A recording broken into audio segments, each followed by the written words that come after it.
that should be the stream starting. Okay. Get my phone out, that way I can answer questions that way instead of the annoying way. Having to click back and forth. Because I don't have two screens, as I've said before. Okay, let's see, what am I doing?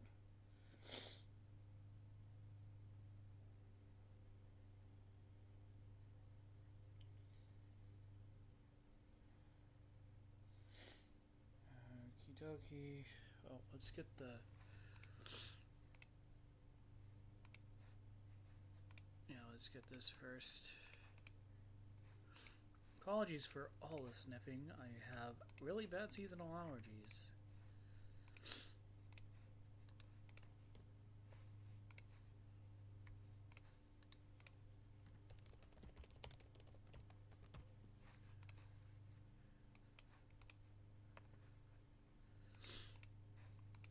Oh, I will share that on here.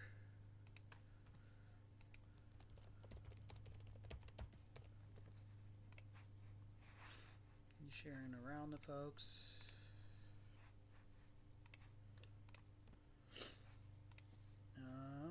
Yeah, looks good to me.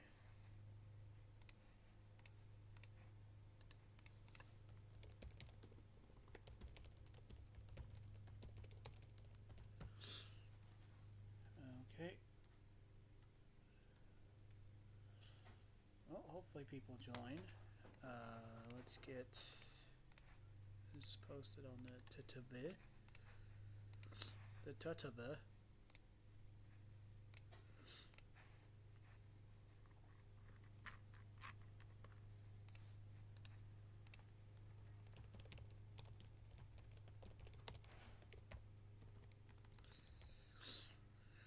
Yeah, making these drawing streams for the impatient.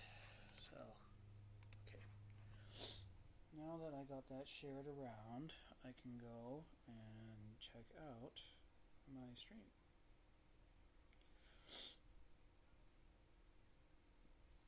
Cool. No, nobody on so far, but that's okay. You guys can see the page. Good. I'll just start without knowing if anyone's going to have any questions or not. So, here we are. And yeah, it's going to be a little quiet. And, you know, if you just want to quietly watch me draw, that's fine.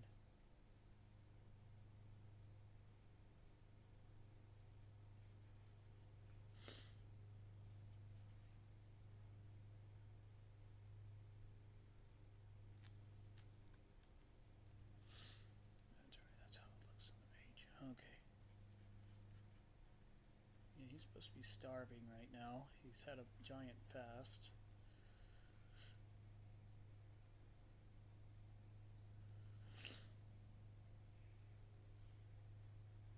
Admittedly, I'm kind of showing one of the good parts here.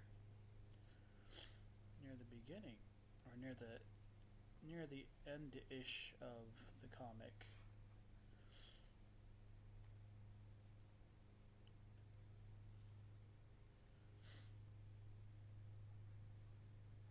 I still don't know what I'm going to draw for the cover. I always do the cover after I've done the main pages, just in case I want to do something like messing with the cover on the end, mess with like the cover or whatever, like have like a character breaking out of the cover with like the pages behind and stuff.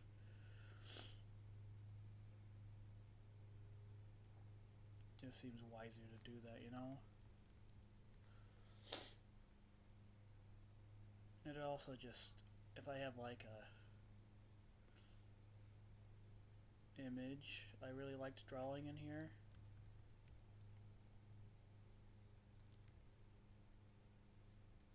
I could just use it for the cover too, like redrawing and everything. Those are nice.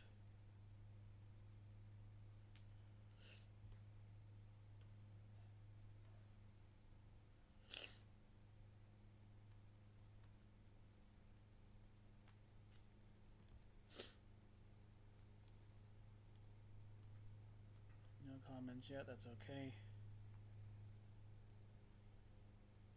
play a little background music then. Hopefully it won't be too loud for folks.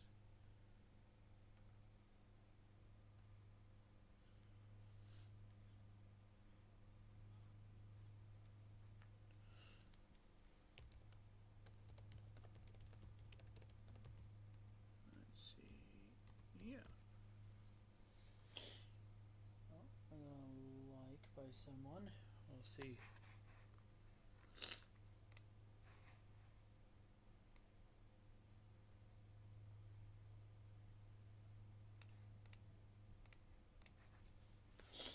Nice. We'll see who joins the stream. I'm excited to see anyone really join. I had a really busy one last time. I was really happy to see so many people show up. Well, it was just one or two people, but it was still a lot, and I got to answer a lot of questions. I think Thursday is the sweet spot for these.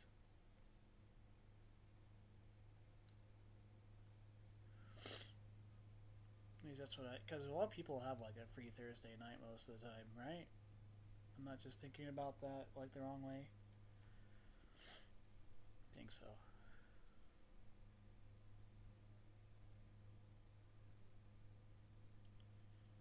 One of the reasons I also do this in digital, besides the coloring and stuff, is sometimes I don't like how I drew something with the pencils. And so I can just, redraw it. Like this snake. I don't like how I drew it originally, but now it looks nice.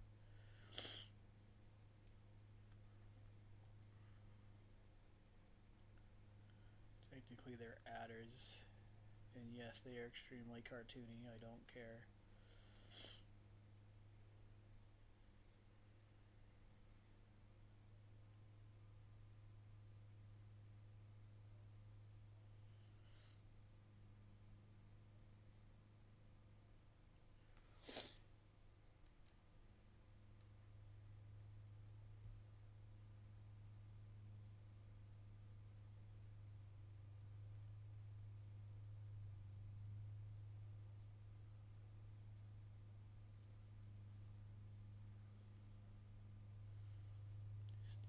Snaky snake, snake, sneaky snake.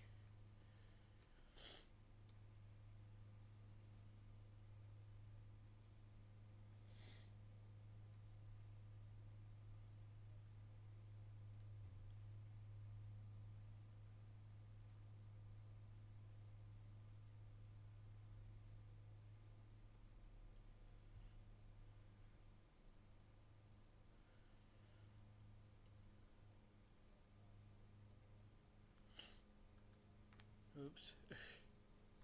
Well, I don't want to do that, but I wanted to zoom out.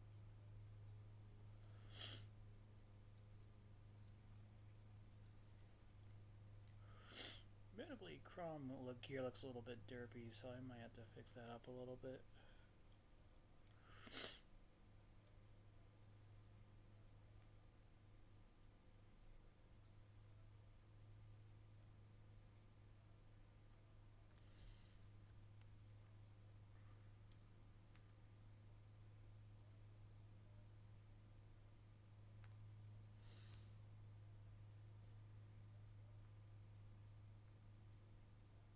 No, I'm going to just change the perspective on this. Right in the middle of doing it, because I really don't like how I drew that face that time. Which means this is going to get fixed.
I did all this. You know, let's just draw this from scratch.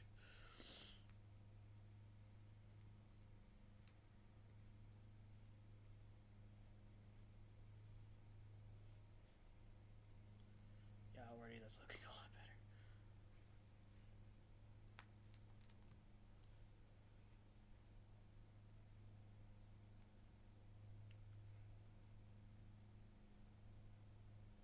There we go. It's much better.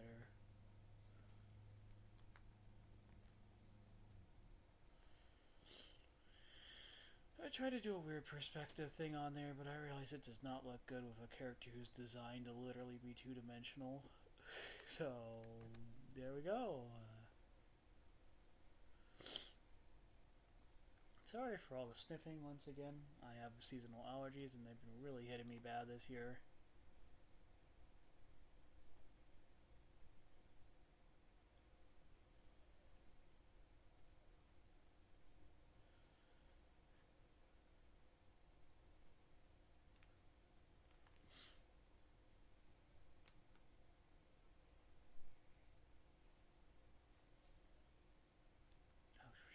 Well, it's okay. He can be part of the background. That actually makes my life a little easier.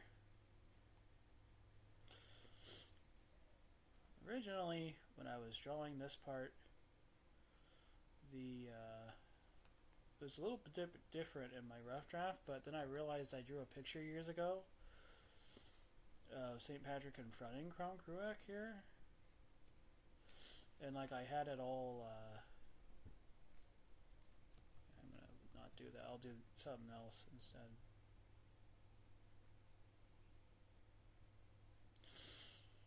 I had him in like the mist and everything doing it, and I was like, you know what? It's cooler than what I did in the rough draft. I'll steal that old picture of mine and portray it that way.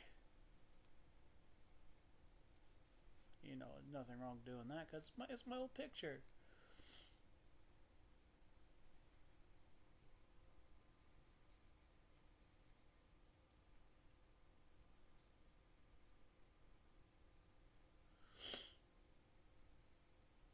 Oh yeah, this is really aesthetic.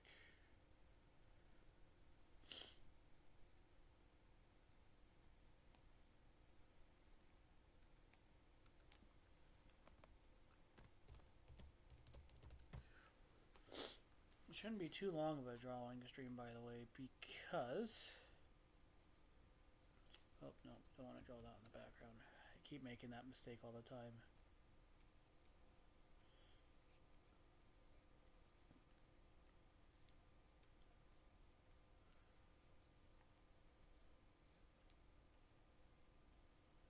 Also need to make sure I keep my expressiveness on my characters, because sometimes when I draw these penciling, I just drop the ball every now and then on the expressions.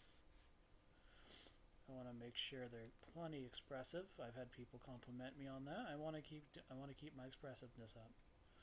Sometimes you draw these so fast.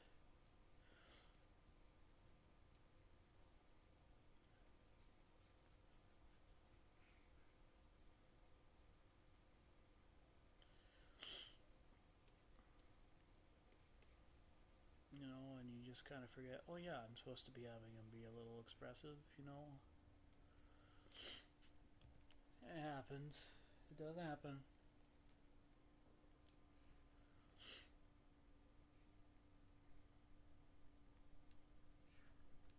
I don't know what I was so afraid of. This was, I'm already like almost done with the normal pencils here.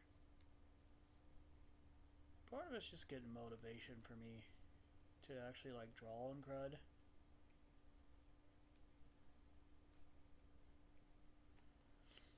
These days I've been having a hard time with that.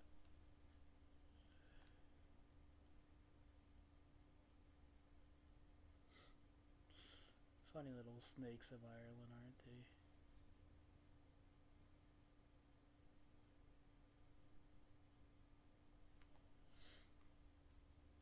they? I'd argue cute.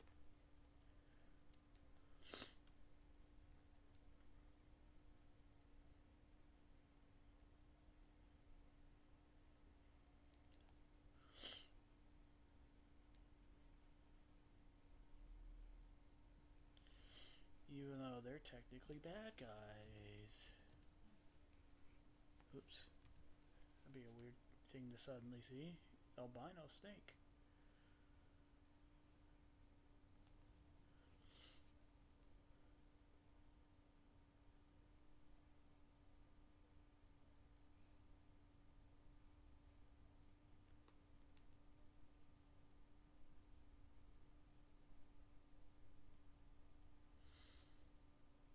These are just Kermit the Frog at this point.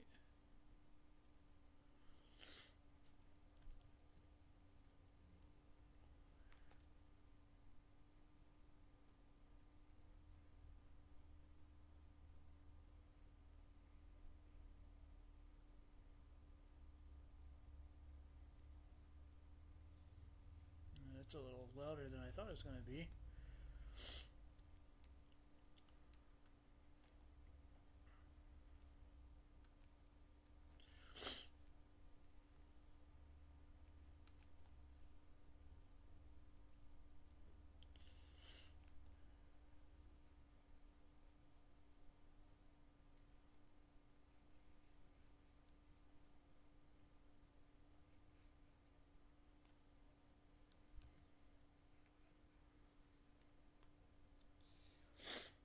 I'm a big fan of Scottish music with the bagpipes and stuff. It sounds really good.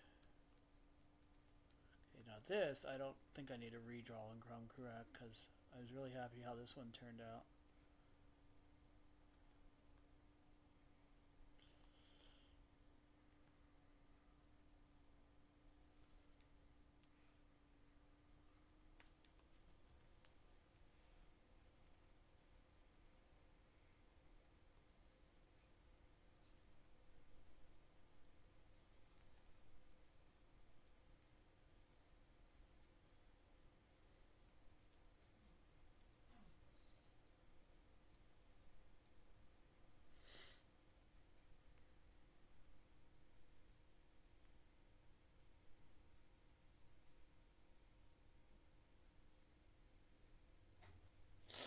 You know, it's not really anything to be afraid of with Crom Cruac. He's just like a two-dimensional being.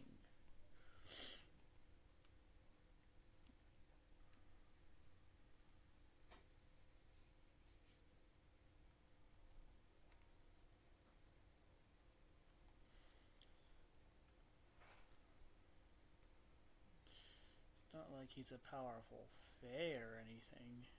No. He's not a powerful fae. What are you saying that for, Collin? He's just a regular fae.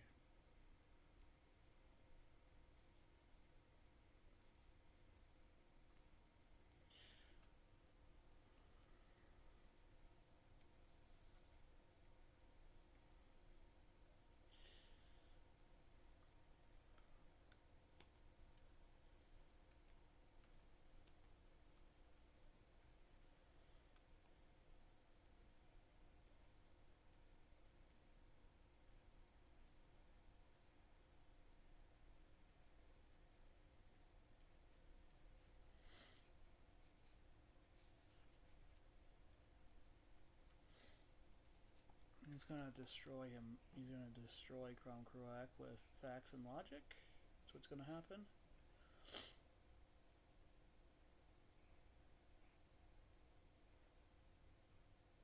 That's exactly what's gonna happen.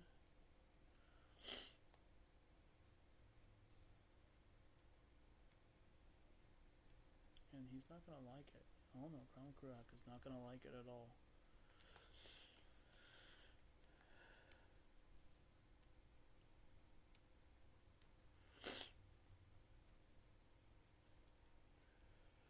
See, what other music can I play?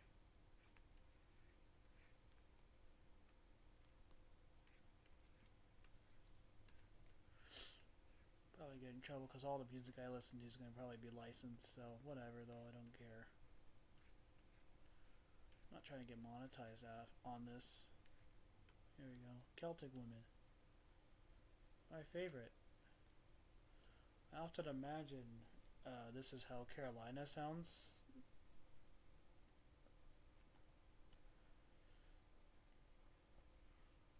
Oh, someone joined. Hello.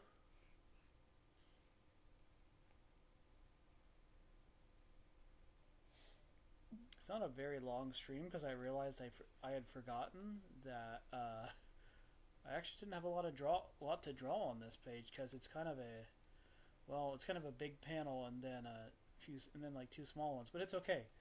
I like the company. Maybe we can see me like complete the color on this one.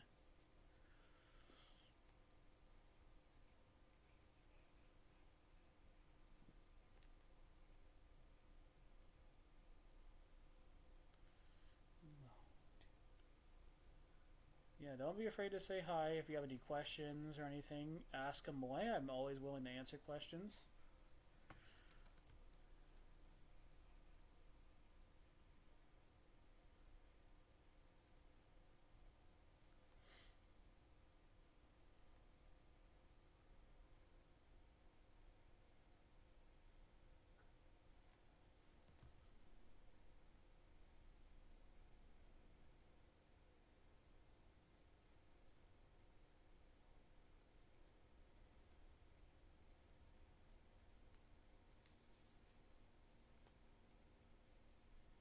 Oops.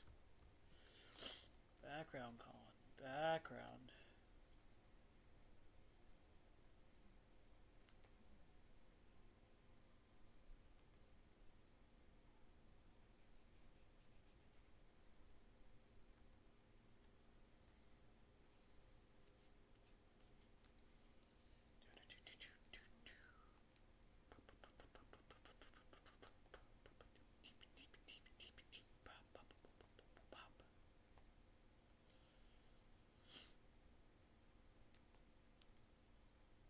Celtic ladies are nice. I like them.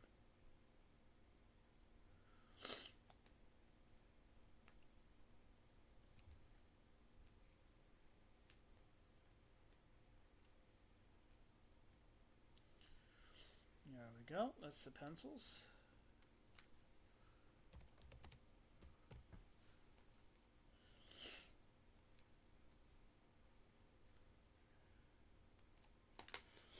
Alright, time to whip out the script notebook crud.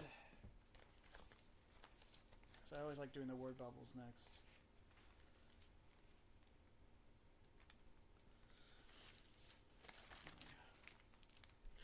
So I drastically reduced on this page the amount of panels because I realized when I was drawing this, I really didn't need all these because two of them are just them talking. So I figured, why not just? I mean, it's a comic book. I don't need to show them like every single shot of them like turning back and forth with their talking. So there we go. Word bubbles. Put that in a folder. Hello.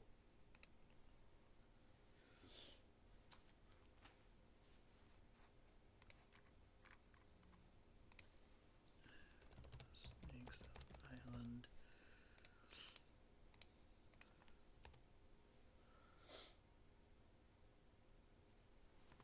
And their king.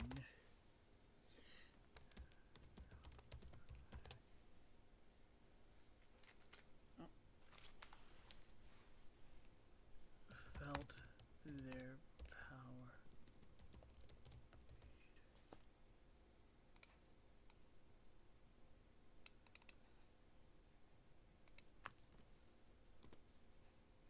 I'm gonna make this a little smaller.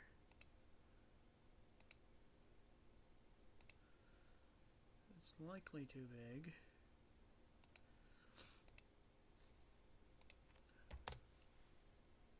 Hello, whoever joined.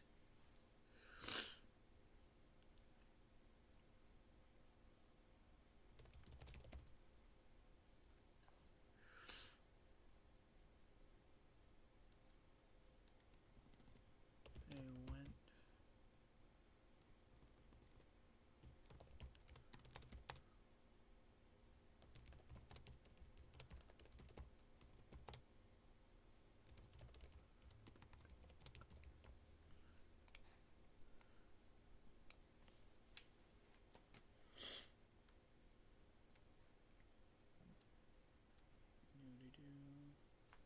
Nope, that needs to be 10 at least.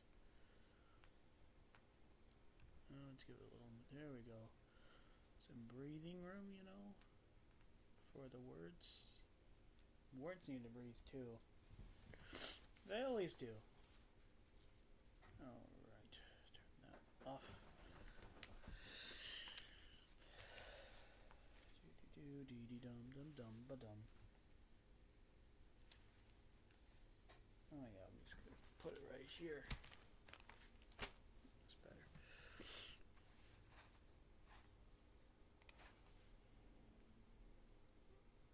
Again, welcome. If you have any questions or comments or anything, then introduce yourself in the chat. We can talk and whatnot while I'm doing this.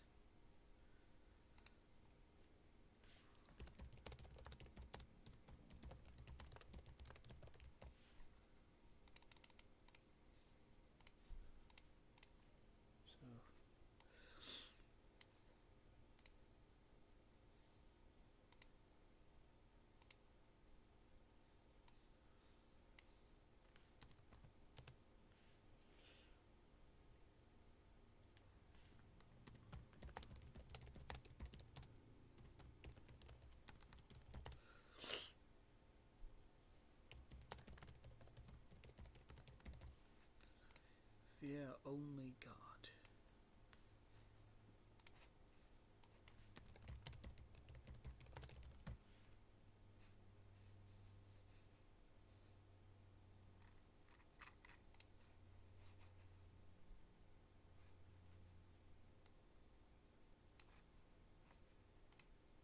Put some Ten Commandments and grid on there.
With ignore swords.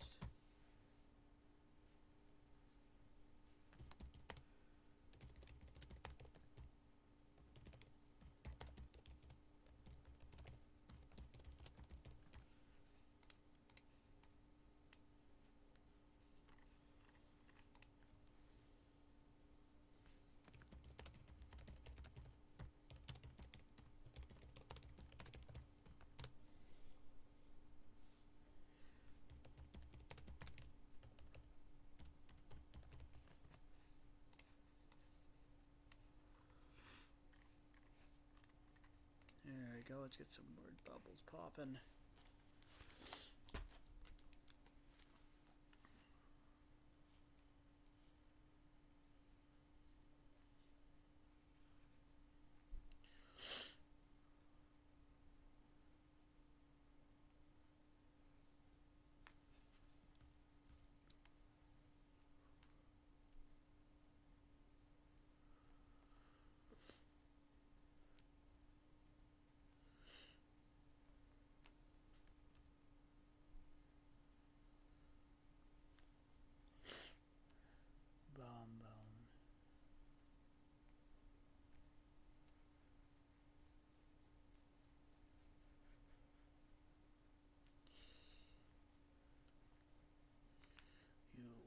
Foolish mortal.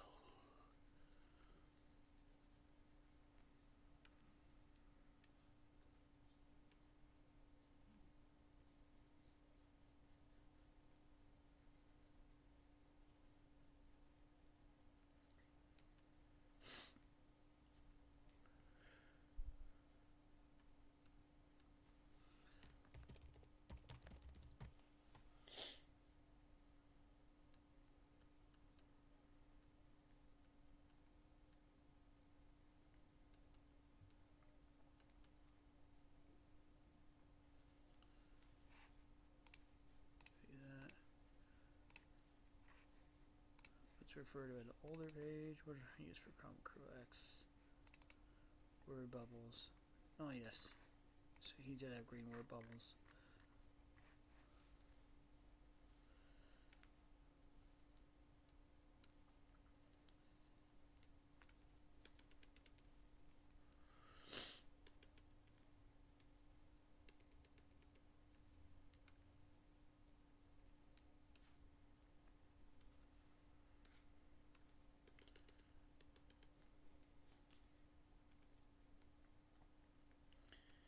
I don't know, like, if anyone has any questions. Oh shoot, I forgot about the process here. It's the same color as the narrator box, yeah.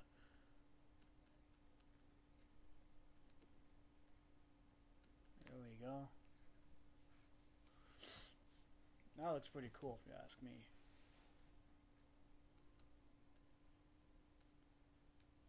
So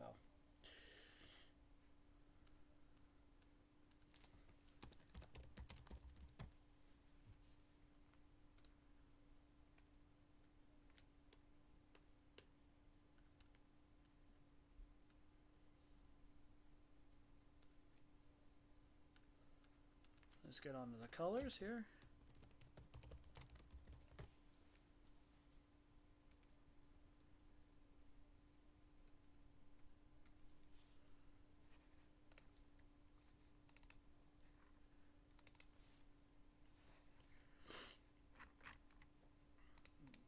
This is another spoiler. Apologies if you didn't want to be spoiled. 'Tis the nature of these drawing streams, unfortunately, but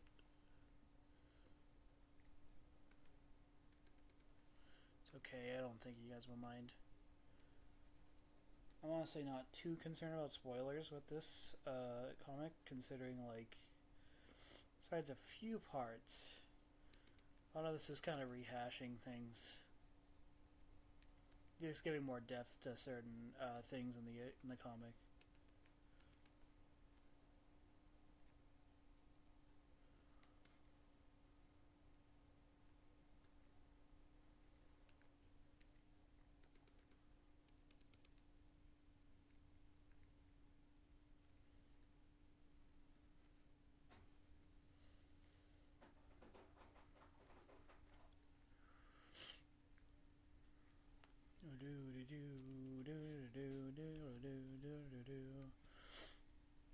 In case you didn't know this, Ten Commandments is one of my favorite movies.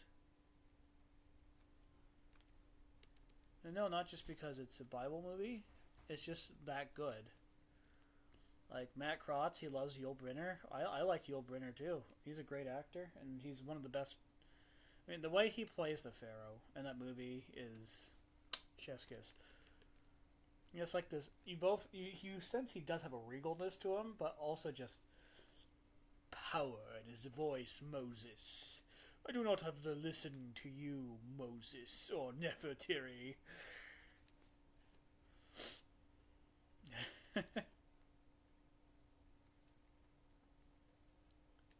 Moses, he says in his accent and everything. Ugh. You know, that movie's really hammy, but I don't give a rip because I love hammy stuff. I think Everman's a little hammy sometimes too. That's just the facts.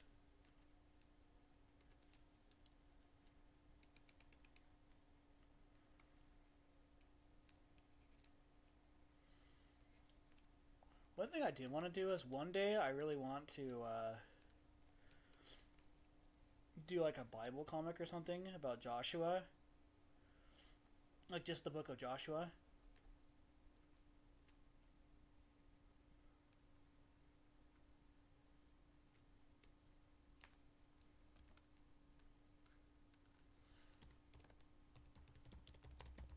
However, that one would be pretty violent, obviously, because Joshua's a violent book.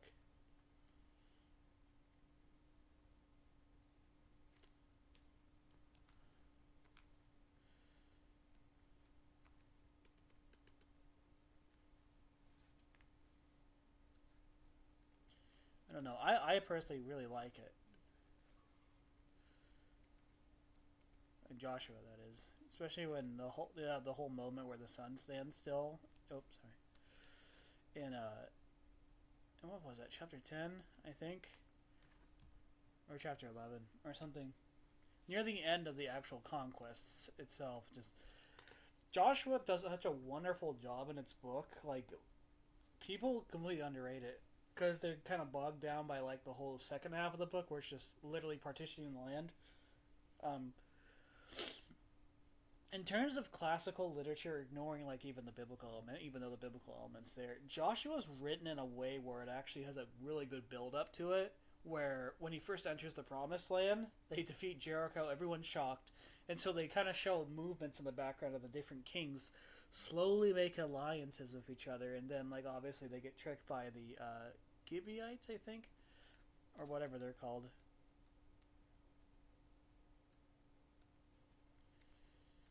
Anyways, they get tricked by them, and then suddenly you end up having this just mega alliance of Canaanites coming after the Israelites, and it culminates in just this final huge battle over like a valley, and suddenly they're all fighting, and Joshua literally points up to God, and he's like, "I need you to keep the moon and sun still," which is like, that's he shouldn't be doing that. He shouldn't be commanding God what to do, and yet he does. And it's so freaking brilliant, and God starts fighting like a soldier for the army of the Israelites. Ugh. Very little discussed book there.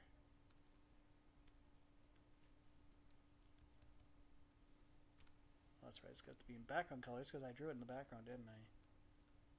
Yeah, I did. Oopsie daisies.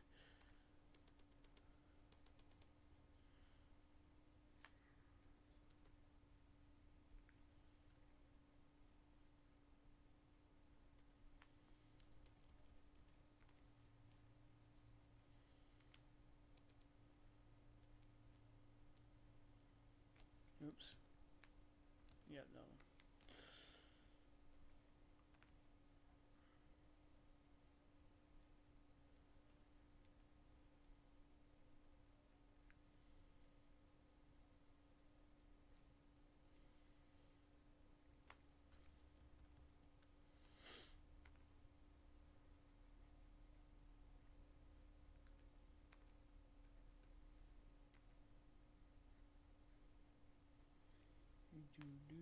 Do.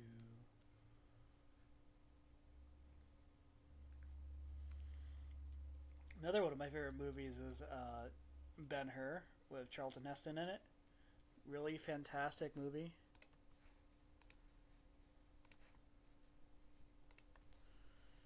Charlton Heston also plays Moses in the Ten Commandments.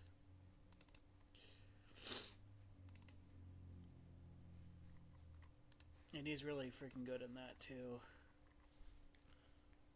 I mean, yeah, he has a tendency to be melodramatic when he's acting, but again, I'm the guy who likes 60s Batman, so that's never really bothered me. I also really like theater acting, and that's theater acting like Shakespeare tends to be a little more melodramatic.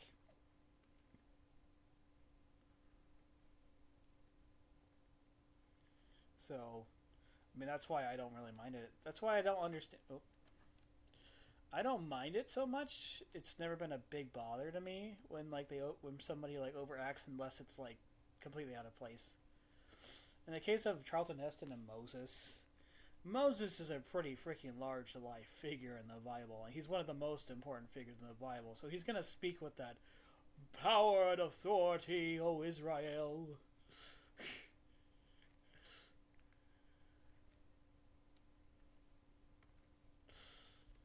I just love it.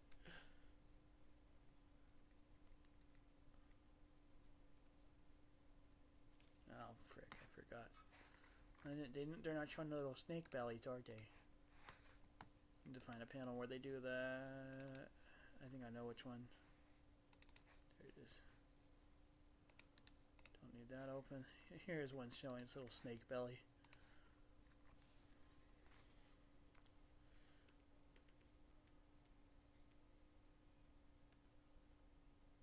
Little snake belly. Actually, I'm pretty afraid of snakes in real life, so I don't mind portraying them as bad guys in here.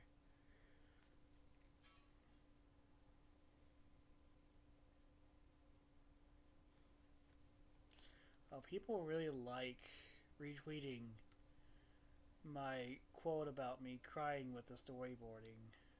Okay, folks. No, I'm kidding. Yeah, that's nice. I appreciate it. No, I'm kidding.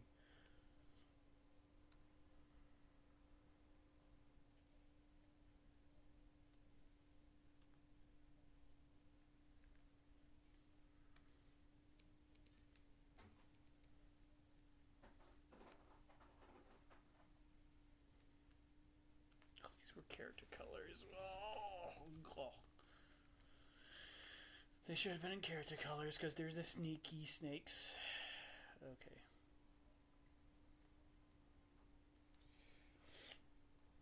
Barf.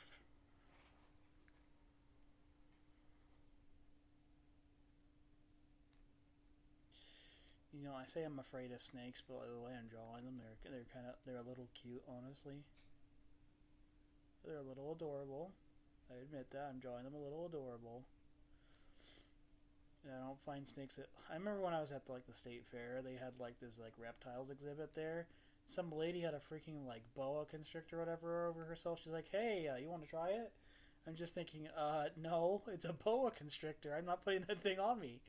Of course, she's like, "Oh, it's completely safe. Don't worry, we got trained people." But no, because okay, I'm the guy who ended up getting a very rare case of the flu where you get peri-freaking-carditis from it. I have both good luck and very, very, very bad luck, where I can get just the worst outcomes of things. And I'm sorry that makes me sound paranoid, but the fact of the matter is, I'm thinking I could be the small percentage that gets killed by this boa constrictor because it won't let go, despite what the trainer's doing. So no, thank you. I'm not putting the boa constrictor on me. Sorry. It's a nice little boa constrictor. Well, nice is a way of saying it, but yeah, more spoilers. It's a nice little boa constrictor, but I don't want it on me. Sorry. Should have been background colors. Bah.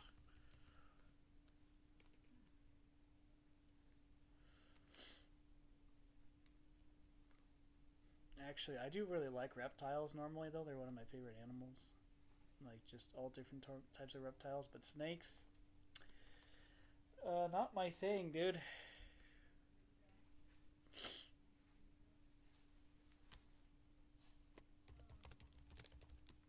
Snakes are not my thing. I would prefer if they weren't a thing. No, it's loud too.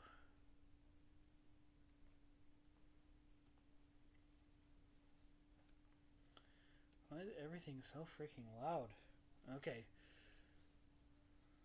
I'm trying to play the freaking music. There you go. Well, it doesn't matter in the end.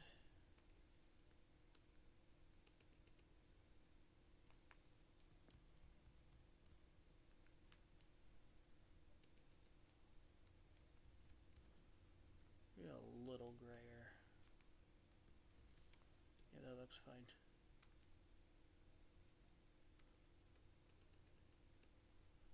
Ba-dee-bum, ba-da-bum, ba-da-bum, bum, ba-da-dee-bum, bum. Oops. Ugh. Okay, I can tell I'm losing my voice too, because holy smokes, I am feeling horrible from the allergies.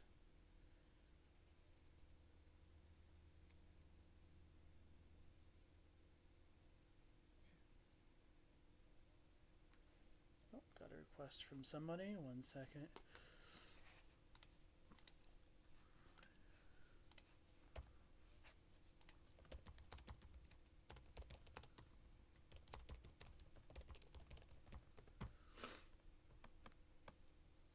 And then,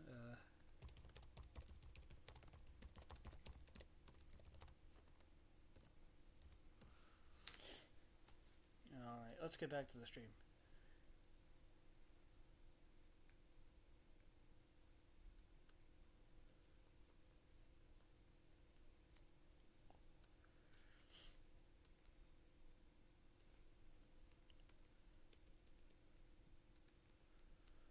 Okay, that's looking pretty cool.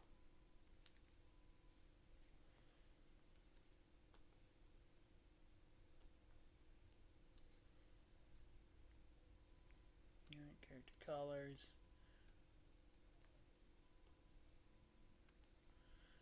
One thing I like about Ben-Hur is I think it has probably the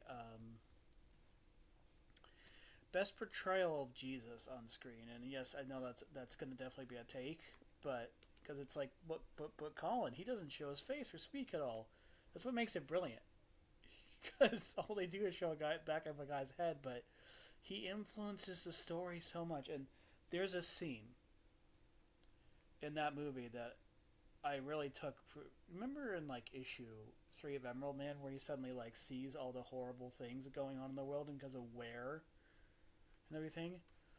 I took a little bit of inspiration from that with the scene with the centurion in that movie, where like Jesus just stands up to him after the centurion's like saying, "Hey, don't give water to the main character because he's a slave," and Jesus just stands up and looks at him, and the guy suddenly like looks like he's about to strike, but then all of his authority, all of his power just fades before his eyes, and then a look of guilt overcomes him. It's brilliant.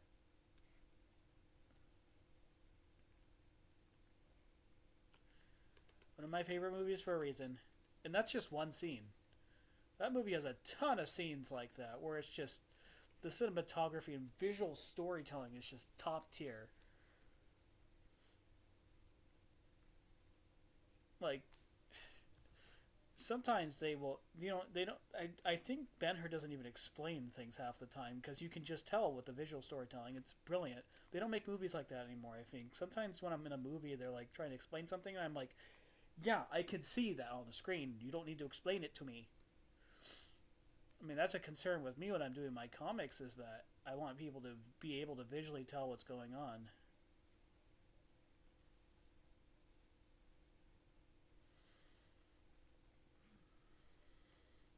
And that movie just does it. It's just really good. It's brilliant. I can't give it enough praise.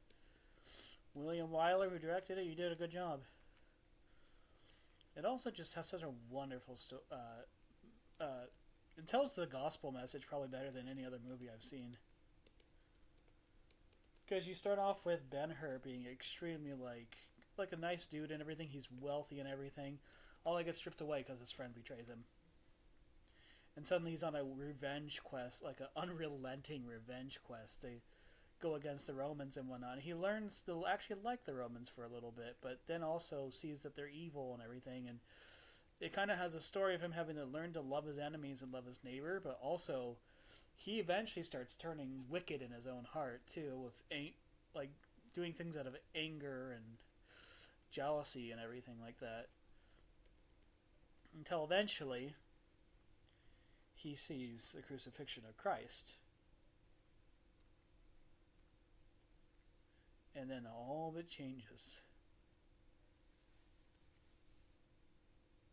And he loses his anger. And probably one of the most powerful ending scenes in all of cinema. He just admits, hey, I felt his voice. Take the sword out of my hand. Oh, good stuff.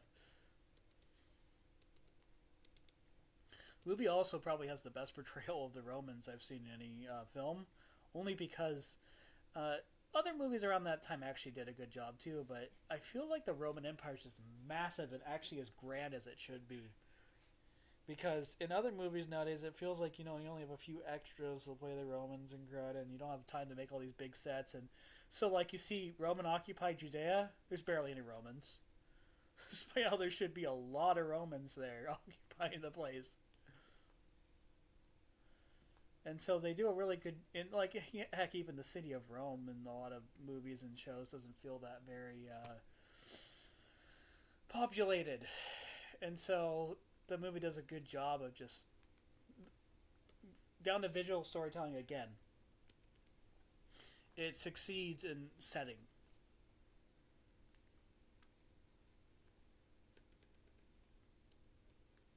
Makes it look really good with all the setting and everything like that.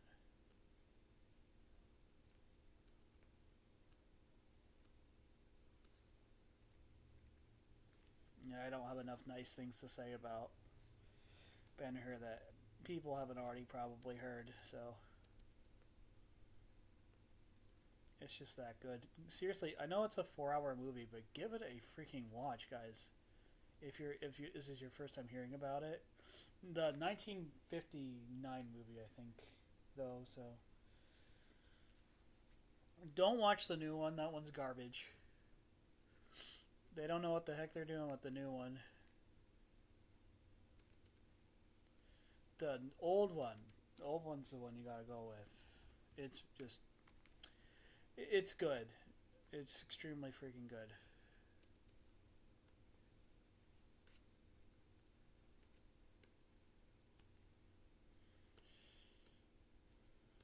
Just you gotta watch the old one.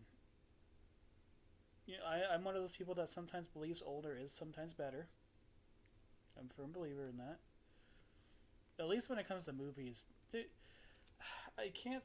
I used to think the MCU was all hot stuff when I was younger because I liked it because I'm in the comic books. But I'm not talking about Dune. No.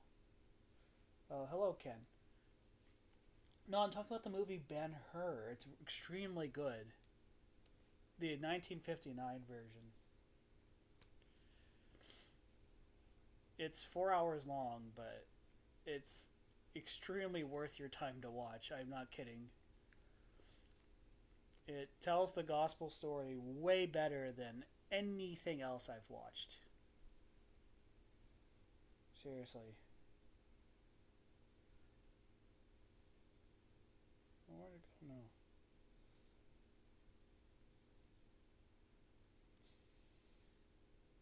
Where'd my stream go on my phone? There it is.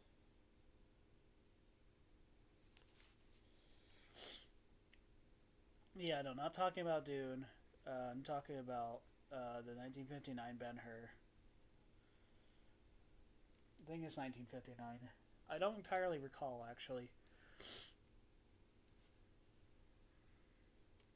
what year it came out, but not the new one. New one's garbage. New one's trash. Don't watch it. Don't give them a dime to that new one. The Gold Key comic is good too. Haha. I didn't know they remade it, but I can imagine how that went. I don't think I've read that.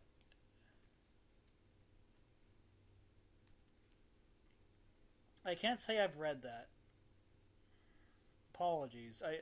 Can you have way more knowledge than I do on comic books and whatnot? Like, I've only read some Marvel and DC and whatnot, but you've read a ton of crud, so I'm a fake comic fan. I'll be honest. Or rather, I'm more of a casual. Yes, I've read a ton of Spider-Man, but like, that's basically nothing compared to what you've told me you've read. There you go. That looks a little better. Touch him up a little bit. Mwah. Touch him up a little bit. No. I'm being silly.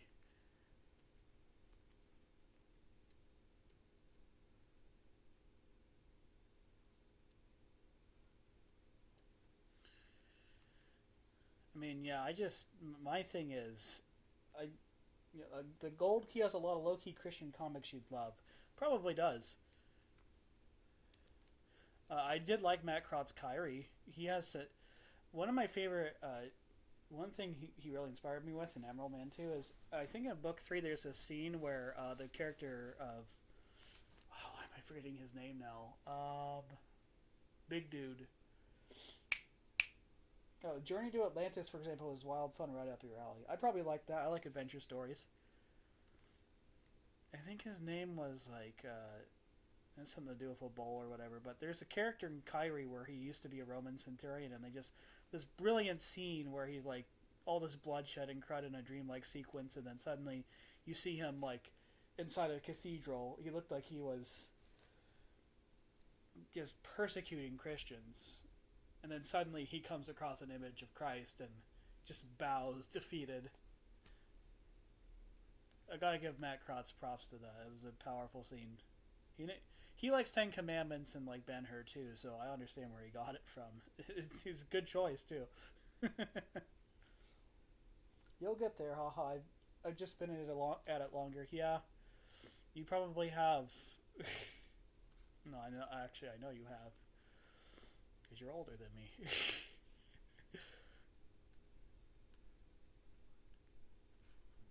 I'll be honest. I don't read as much comics as I like to nowadays. As I'd like to nowadays. I only read indies and stuff. I used to read Marvel and DC, or mostly Marvel all the time. But again, I just got so sick of their bullcrud. Just like saying, "Haha, your characters you liked, yeah, I'm gonna ruin their lives." Okay, I'm a little bit hypocritical because I might or might not be doing that in my own scripts, but it's for good storytelling, not bad. That's the difference. The difference with Marvel and me is that I might make my characters suffer a little bit, but they ultimately stay the same characters. Meanwhile, when Marvel, you see someone suffer, they just completely take a 180 on their entire personality and become an insufferable, huge jerk. And I don't understand who they think they're selling that to. Like, do they think readers want to see their heroes turn out that way? I freaking don't. That's the right answer. Back issues and indies. Yes. I just if you waste your time with like more like number one, they're $5 nowadays, which to be fair isn't that bad, but I always found it a little bit ridiculous. The $5 is fine, but that's deceitful because you're not going to get a whole story in that one 5 issue comic. I wish you would. Then it would be like a freaking steal, honestly. But no, they make it $5, and then you have to buy another $5 issue to get the full story, and then another $5 issue to get the full story. And then suddenly you're up to like $40 to $70 in the hole just because you want the whole story that month. Oh, don't forget about variant covers that you need to buy. I don't know who they think they're fooling with that. But it's certainly not me.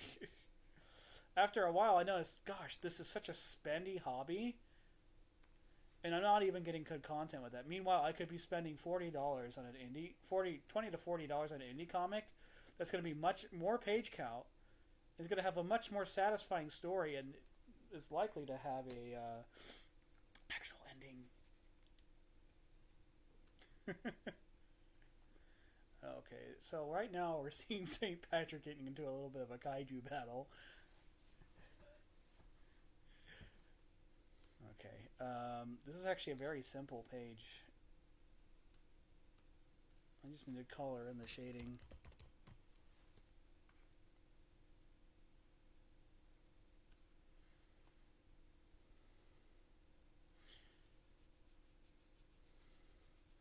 Actually, the Ben-Hur music works because St. Patrick came around Ireland right when the Western Roman Empire was collapsing. So technically, this part of Emerald Man takes place during the late Roman period. It's not just simply medieval.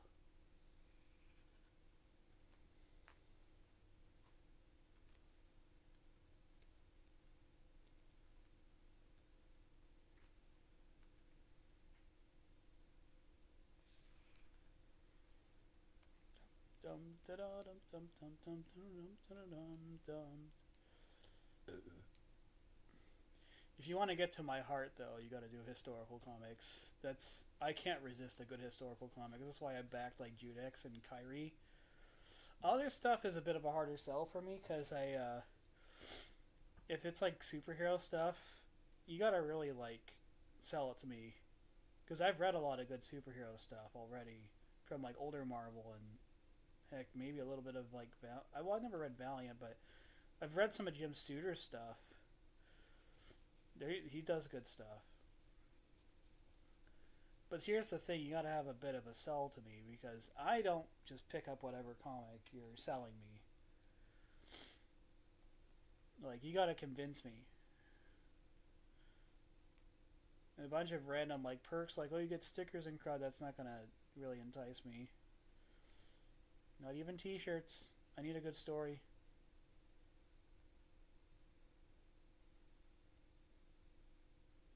I absolutely need a good story, or you're not gonna sell to me. Or like an interesting concept.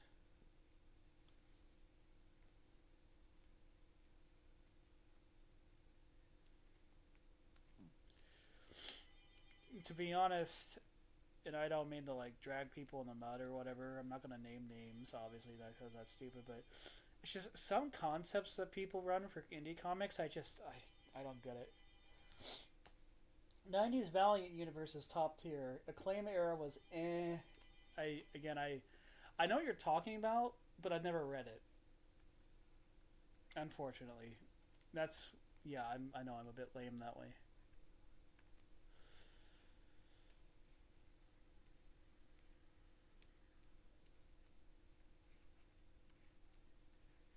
Actually, what am I doing? I always watercolor that part.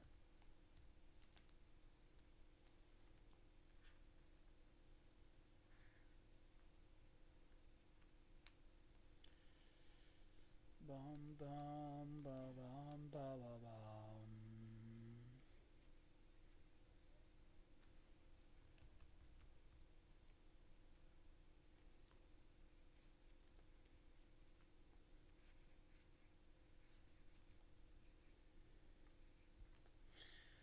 But yeah, it's a lot of indie comics are kind of a hard sell for me. But if you really want to get to my heart as a reader, number one, you need to kind of have like a Paragon figure. So I don't like edgy, super like, oh, I have guns and I'm gonna shoot people and whatever. I'll be honest. I'm sorry.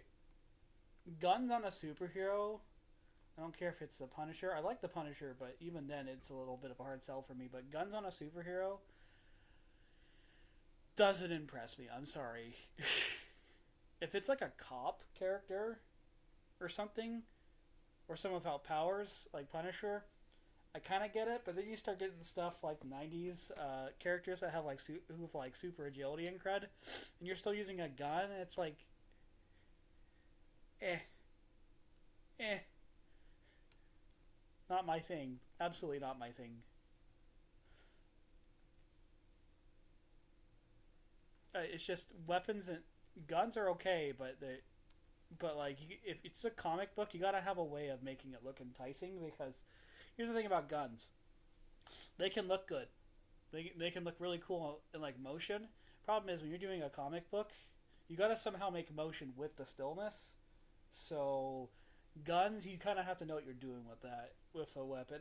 I've seen good comics where like Punisher comics or things where he's just like everywhere with the machine guns and crud, and it's really cool and impressive and everything, but not always. And sometimes I have a hard time with it. And then you have other edgy characters like with the name like blood everywhere, and it's like that's great. Am I interested?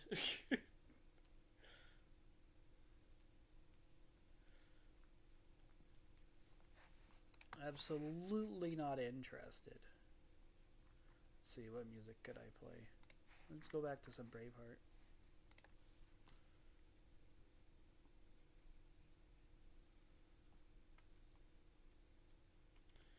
Yeah, I'm just in general, I'm not the biggest fan of a lot of like the 90s ish indie style. A lot of people, I know that's when indie comics were like kind of a big thing and what a lot of people like. It's not my thing. And I'm not going to judge you for that, obviously, because that's stupid to judge people over that. Because there's people who buy that stuff. There's clearly an audience, and people have fond memories of that time.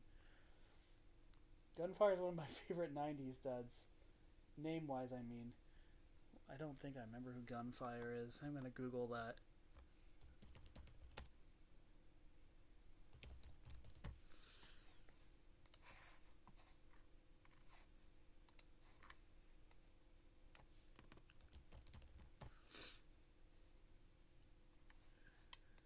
Who is that?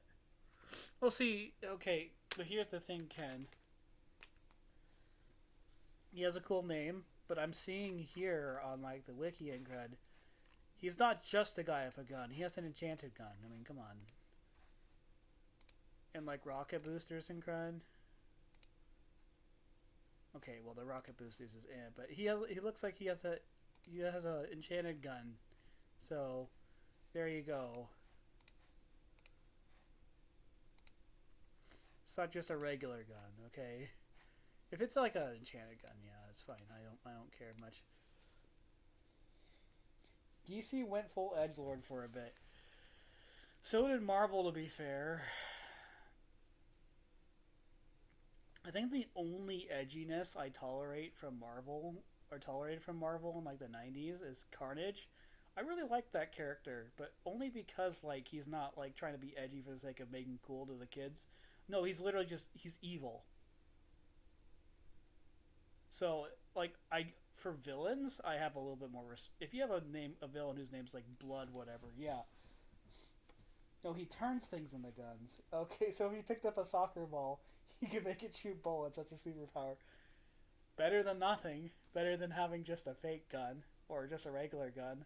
I can dig it. See, when you make it sound like that, now I'm a little bit more intrigued because that's an actual power. But if it's a normal dude with a gun, it's a bit of a hard sell for me. Another hard sell is like, again, I don't want to name specific people, but I will say like I'm not really into stuff like Cyberfrog and crud. Um, Not because it's bad. I've never read it, but it just doesn't look enticing to me. Stuff with like the like cyborg animals and crud is. I like that stuff better for villains. It's a little bit of a harder sell for me with a superhero.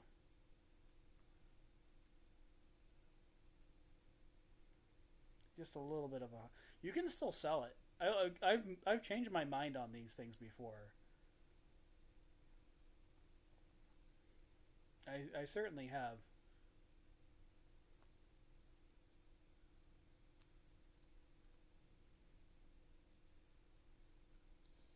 Let's see, no new comments yet. Okay, so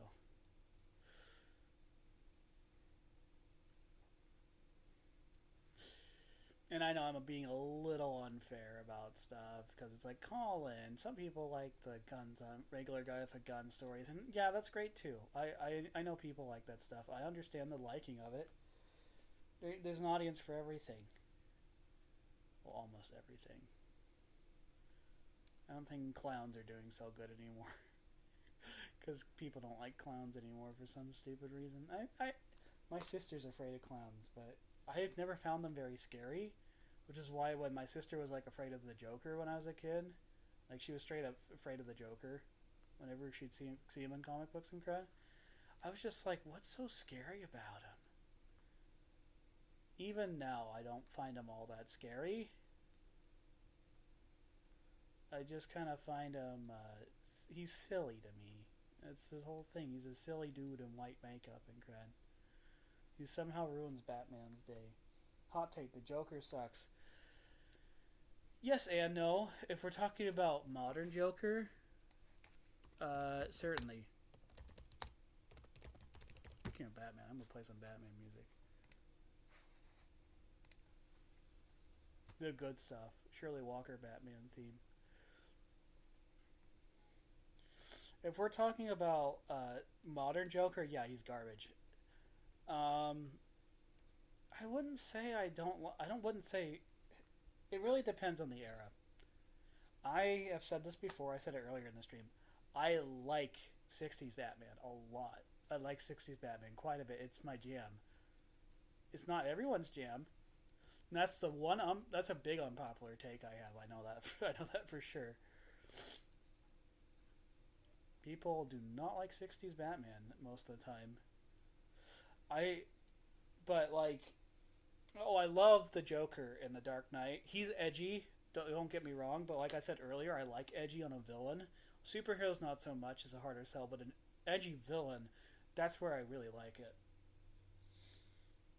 And the reason I like that Joker so much is just because the Heath Ledger Joker seems insane, and he certainly acts like it, but I don't genuinely believe he entirely is. Um, he's more. I think he just. And he pretends to have a plan. I don't think he has a plan most of the time. Like 90. Okay, let's read this. 99% of the time, I can't get with the ooh, Batman can't stop him. He's too crazy. Lol, nah, bruh. Yeah, no, it's a bull crud. You, people will make the point of like, well, why Batman should just kill the Joker. Okay, I'm going to turn the music off for a second on this because I need to have a good discussion with people in case they watch this afterwards. Batman doesn't need to kill the Joker. Gotham's government just needs to get its freaking act together and actually incarcerate him in something that's not freaking Arkham Asylum or straight up death penalty. The amount of times he's escaped jail, plotted people's deaths, this guy no longer has an insanity plea anymore. He should be put to death with the amount of mass murders he's done. So no, Batman does not need to kill the Joker. Oh, but Gotham's system is okay. If we're talking about fundamental changes to either Batman or Gotham. You guys want a fundamental change on Batman killing the Joker with like a gun or something like that? Why not? It's a fundamental change about Batman dealing with the Joker by killing him. If you can want a fundamental change on Batman's character where he breaks his no-killing rule, which I know is a more recent invention and whatnot, but still, it's part of his mythos now. Why can't we change Gotham to have a better incarceration rate? And yes, I know in world they have all their stupid reasons, but Gotham's not real. So why doesn't a writer actually take care of that? I don't know. Because they got to keep Batman comics strung out with their garbage and filth and whatnot. Can't just have Batman have a happy life, whatever. Sorry, rant over. But I agree the Joker sucks often. But that's only because it's a modern writer problem. You know, if he can just like escape jail, or just like escape Batman and not go to jail, I would appreciate it a little bit more. Or they just put him in regular jail and he just gets out of jail. Like, I don't mind when a villain gets out of jail because that's a classic comic trope. They escape prison and whatnot. The problem is when the Joker's now a character that's literally done mass murder instead of, like, you know, just being a gangster that does pranks and crud like he does in the 89 film. It starts going a bit much, you know? Okay, I need a little more shading to a few other areas. I personally don't think Batman should violate the no-killing rule, though. I've never really liked it when people try to make that argument. Because I think that's an intriguing part of his character. Now, is it a newer invention? Yes. It certainly is. That was not always in Batman comics, and if anyone tells you that, they're lying. I know he actually killed villains in quite a few of his... Now, that did eventually drop out, I think, sometime in the 40s or 50s when he stopped killing people. But he certainly did. And he continues to sometimes in the comics, either by accident or on purpose. So...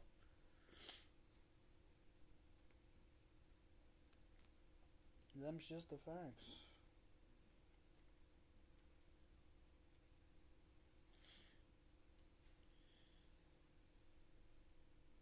Sorry for my rant about Batman. I have very similar feelings though, Ken, about like the way the Joker and everything is treated. I feel like they're just very irrational about it half the times nowadays. It just makes bad storytelling.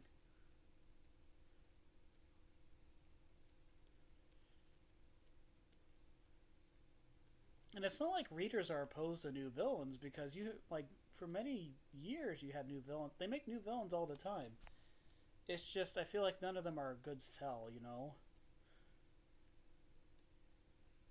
Some people don't really like them because I mean Batman already has a massive rogues gallery. But even then though, I feel like they've done so much of Batman that I don't know what else they can freaking do with the guy, honestly. That's why they have to do the no-kill rule and everything like that with him, because to be honest, I think sometimes they just don't know what to do with his content. There was like that wedding they tried to do with him and Catwoman. If that actually went somewhere and he got married, it'd be nice, but it's not going to happen, because DC doesn't know how to please their fans. I would read a Batman comic and like buy them if Catwoman and Batman actually stayed together and it was permanent. But you know, I don't trust characters getting married in comics nowadays because what they did with Spider-Man and Mary Jane. So, okay, last few comments because I'm pretty much going to be done here. Lol, can dig all that. You'd think Gotham was just firing Squad Joker and call it a day. Yes. Yes. A lot of other villains of his, too. Retire Bruce and let Dick take the mantle already. Lol. Bat Wedding was the worst. Yeah, it was pretty bad. How do I feel about Robin taking over Batman? I've never read that run, but that feels like the logical conclusion. It's what they should do. And yes, I know he's not just Robin for Dick Grayson. I know he's Nightwing too, but okay. I don't care, as a Stephen Smith guy would say. I feel like that'd be the logical conclusion. I don't, to be honest, like, you get to a point where Batman getting old enough, like, at least in his 40s, he would think he should stop fighting crime by that point. Now he's got all these freaking teenagers jumping around it. It's actually so surprising to me how much crime Gotham still has, despite how Batman has, like, a whole freaking team of, like, a ton of Batgirls and Robins running around everywhere. Like, he has like a whole squad on it, and yes, I know they could retaliate and stuff, but Gotham's crime is so bad, apparently, that you need all those people involved there, or it's just not going to work. Oh, by the way, I got the word bubbles done already, but apparently Gotham's crime so bad you need a bunch of teenagers to go deal with it. And that's one problem I have with just comic books in the universes and whatnot. You kind of start wondering, like, gee, is it like Wednesday again? Did the Penguin get out of jail? That's why Gotham needs to change, not Batman. Gotham needs to, and you would think people would eventually vote out a corrupt mayor, and you can't just say, oh, all the gangsters are bribing them like the freaking Maroney guy or whatever. No. They only have so much money to bribe people and so much resources to threaten people. Like, it only goes so far until eventually it gets ridiculous. And you're just wondering, why don't the people of Gotham vote all the bad mayors and stuff like that out? And they probably have written Batman stories like that, but I've never heard of them because they don't promote them half the time. So I don't want to anger Batman fans. I like Batman. He's not my favorite character, but he's a good character. Oh, I just realized I made a mistake. Oopsies. Good thing I caught that now. I think Batman could be better. And I just feel like they never let him be better. And no, I don't need a whole comic going over the social, like, aspects of, like, oh, Gotham economics and society and whatnot. I don't want that crud. I just want it so, like, they'll eventually just... Oh, we have 3 people on now. Oh my gosh. Do I need to pull out another page to draw for a little bit? I kind of wasn't expecting that. Well, I guess I'll just answer a few more questions. But yeah, I don't know why they don't just have I don't know why they don't just have Batman, or why Gotham doesn't just vote out people who aren't dealing with all the crime. Unless they're dealing with really bad ESG, but then that's not what they're showing in the comics whatsoever.